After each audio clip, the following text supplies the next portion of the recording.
সময় চুপ করে থাকার বিষয়টা তোমার উপর অবধারিত করে নাও, ফাইন্নাহু মাতবাদাতুন লিশ-শাইতান, কারণ এই কাজের মধ্য দিয়ে শয়তান বিতাড়িত হয়ে যায়।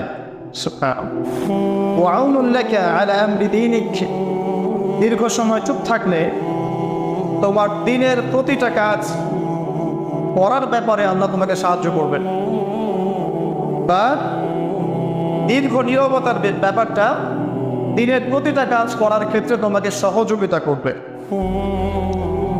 খুঁজতো, আমি বললাম জিদনি ইয়া রাসূলুল্লাহ, ইয়া রাসূল সাল্লাল্লাহু আলাইহি ওয়াসাল্লাম, আমাকে আরো বাড়িয়ে দিন, আরো কিছু বলুন, আরো কিছু ওসিয়ত করুন।